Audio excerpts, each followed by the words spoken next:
Sure. First of all, always excited to have you guys here and join us each week. A little bit about, really excited about last week's outcome in terms of this team has continued to practice the right way. And every week we go out, I say this, that this team is a little different than any team I've coached. And I want to make sure I emphasize how proud I am about the way they've the mindset of this team. I think they understand how important it is that we continue to stay focused on the process as well as the progress. And when you make small changes, they typically add up the big shifts. And I saw that, as I said Saturday, I saw our team grow up right before our eyes. And I saw the younger players, and I saw some of these guys that have had a tough go the last few weeks grow up, and that's what you want to see, incremental improvement every game.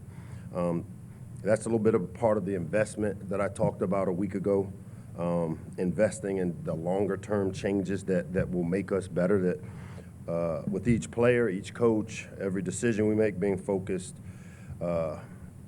in an effort to find ways to create success. And our players continue to do that. Each and every week, the way they practice, the way they come out, the way they don't do it perfectly, which is why, that's our jobs as coaches and staff to continue to do it. Some of the things that I like to highlight, you look at Billy's play. I talked a couple weeks ago about Billy, and he's a big driver of all the things that you continue to see. He has an incredible mindset, great production when you look at him, and then the thing I think that really jumps out to me is the character. I mean, his leadership. This team believes in Billy as our quarterback. He's 10 in the country in passing yards. I think he's tied for first for the most completions. It was good to see Caden Prather have a big game for us on Saturday and really show up. And we've challenged Caden the last couple of weeks. He's put the work in on the practice fields, but challenged him to be dominant, and I thought he did a really good job of making some plays for us. And then when you talk about Octavian Smith and some of the plays he made, we've all seen what Ty has been capable of doing. But Saturday, I think you really saw KP and Ock prove once again that they're also playmakers for this offensive system. Excited about this opportunity against Minnesota on the road. As we know, it's always tough. As it's been highlighted, every week you see teams really struggle when they go on the road in the Big Ten because it's a tough league. But I expect us to continue to put the work in this week, show up Saturday, continue to do the things we need to do to improve against a good team. And I know it's their homecoming, so it'll be a great crowd, a great environment that I know our players will be excited about. I'll end by talking a little bit about, I know there have been a lot of people that ask about these hoodies and the throwbacks in the last few months. And, well, it's now time. It's time for us to release these. And Maryland Athletics and Under Armour, in conjunction with the One Maryland Collective, are going to release these throwback hoodies. Finally, it's great that the timing of it couldn't be at a better time. The gear is exclusive to the One Maryland Collective. People that join it will have an opportunity. I know it's limited. You have limited number of these things to be released, so I strongly encourage for everybody that's been sliding in my DMs asking about the throwback hoodies, now is the time, as One Maryland Collective will now launch these as you become members. And I know they have a lot of different ways of whether it's the T-shirt with the throwback on it, whether it's the sweat hoodie, but they'll all be available for the fans that want to get in on this. So it's a great way for Maryland fans to own something that's unique, as well as help our program at the same time. And I know our players are excited about what the One Maryland Collective has been able to do, as we've been able, through the One Maryland Collective, from the football standpoint, to go out and really do some good things in the community on gun violence, education, mental health awareness, literacy, and then drug and alcohol prevention, which our football team, those are the 4 pillars that they have gone out around this community. And now, as a member of the One Maryland Collective, if you're fortunate enough to get on while supplies last, as they say.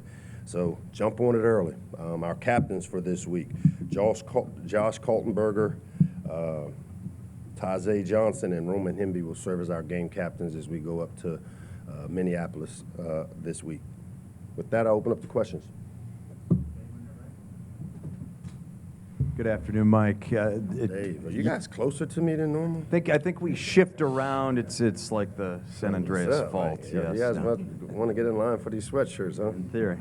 You guys lead the league, lead the Big Ten in passing yards per game. Minnesota's #2 in the conference at stopping the pass. What have they done defensively this year that makes them special on D, and what are they going to cause for you guys? Yeah, you know, their secondary, the two corners, and I know #2 is a transfer in there, and really got good length and kind of reminds me of a Deontay Banks type of skill set, man. They both really twitchy guys. You know, their scheme, they know who they want to be. They're going to be a under team, field under. They play man. They play middle field close coverages, as well as some split safety coverages.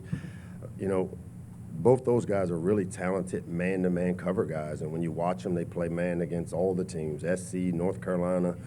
So they're a team that wants to have a safety in the middle of the field. They're a team that will challenge you at the line of scrimmage because they're trying to take away the RPO stuff.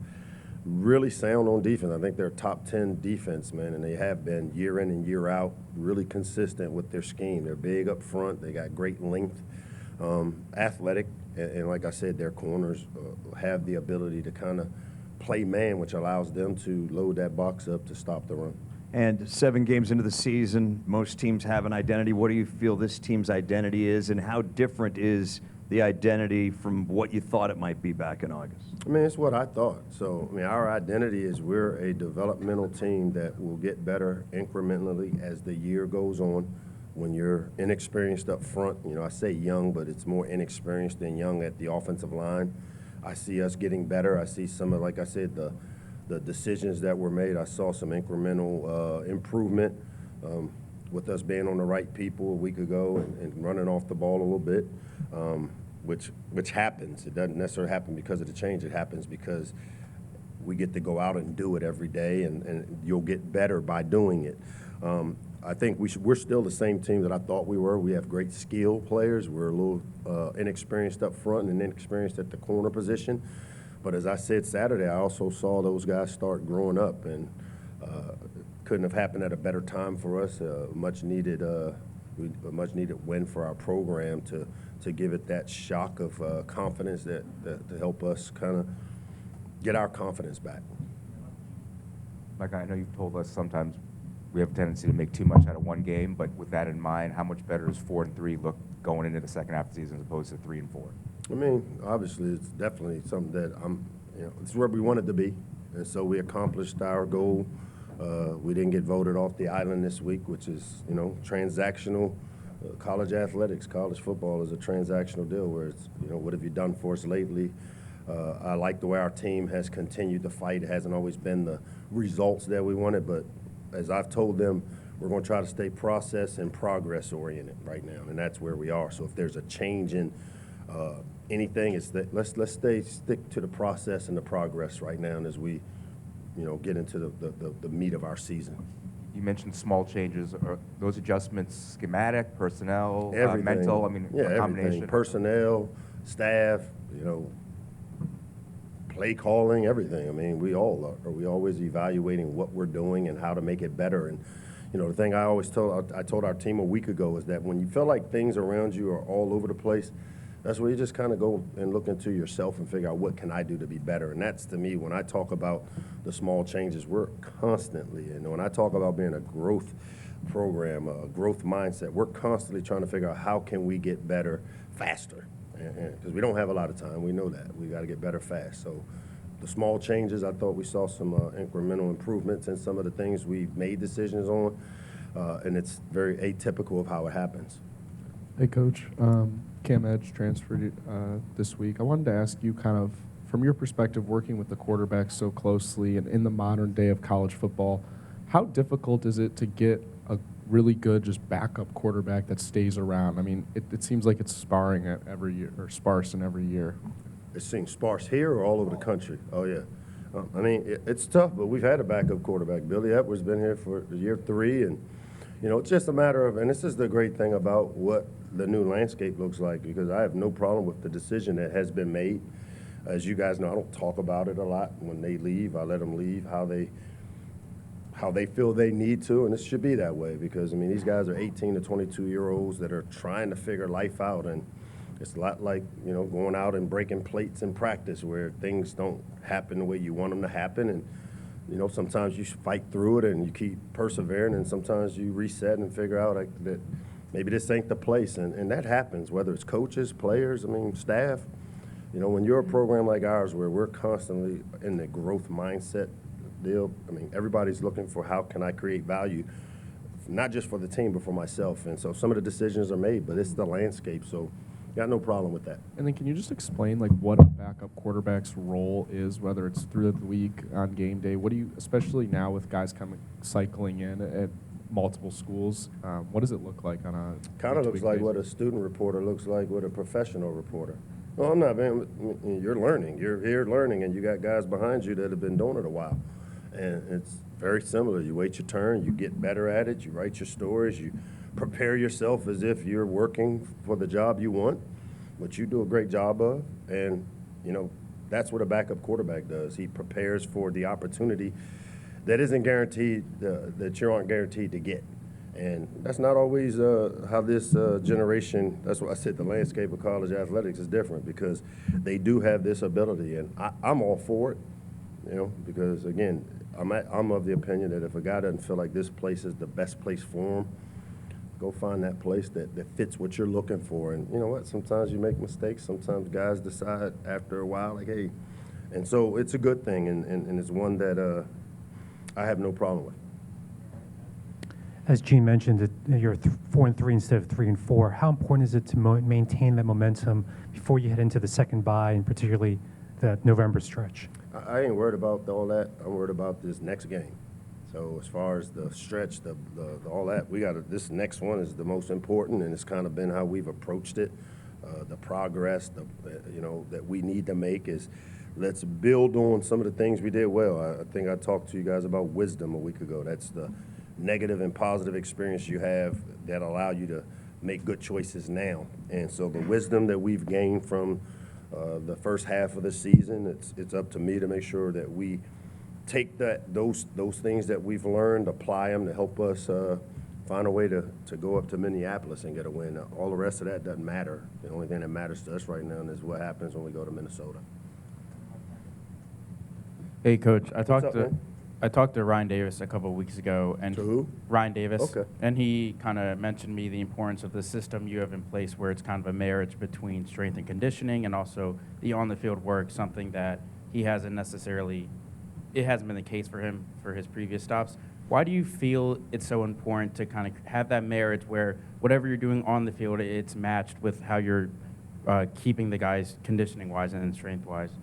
I mean, it's, again, the philosophy of our program. I mean, speed is important, size is important, and then we have criteria that we look for each position. And when we bring guys in, you know, I've said this before, this generation is not a mass production. It's like these new sweatshirts that the One Maryland Collective is going to be putting out. They don't want 1,000 of, they want to be able to, we're only releasing 300 or 500, so everybody wants one of one, and I think the same thing can be said for when you bring players in, especially in this landscape. That marriage between the strength and conditioning room and the value it creates for them on the field, that marriage is natural because if they're getting bigger, stronger, faster in the weight room, that usually translates to them making plays on the field, which usually creates value, whether it's them being able to be a starter, earn NIL dollars, or whether it's them being able to get drafted like we've had a bunch of guys do here the last few years. And you know, that marriage is one that has to happen. It's important because we complement each other in terms of, you know, we bring in the skill, he develops them. A lot of times the players we bring in are developmental guys that aren't the finished product just yet, but I think if you look at the way we've recruited, now that we've started to have a little success in our program, we've gotten some guys that maybe didn't look at Maryland the way they look at us now. And it's helped us, and it will help us as we continue to develop and grow our program. Hey, Coach, how's it going? What's up? Can you talk a little bit more about Octavian's development? Talk a little bit more about these throwback sweatshirts the One Maryland Collective is going to put out today. No, I'm just kidding. Yeah, a little bit more about Octavian's development that's kind of led him to being the number 3 receiver in this offense. I mean, Octavian is a guy that, he played quarterback in high school up at Paint Branch for Coach Neesmith, and Coach Neesmith is one of those high school coaches that I can just remember, like, when I was a coordinator here, he was always around, always studying the game, and so when you look at the way the Paint Branch program has grown there in Montgomery County, and Octavian played a big role in that, as a quarterback in that system. He has great speed. He's been making plays like he made Saturday. I can think back to the NC State Bowl game. That touchdown catch Saturday was eerily similar to that, and it's what he's capable of. And I've said this before, Oc's been banged up a little bit. When you have a speed guy like him and he's been dealing with a lower body extremity, that he's finally healthy, and we're finally starting to get him back to where he's close to 100%. And it couldn't have happened at a better time for us because, KP and Ty get a lot of attention, and when you have that guy that's in the slot, somebody's going to get a one-on-one. And to have that third guy as well as those young tight ends as they continue to develop, being able to have Ox production, especially the way he was productive for us a week ago. We're going to need that out of him this week, and he's had a good week of practice.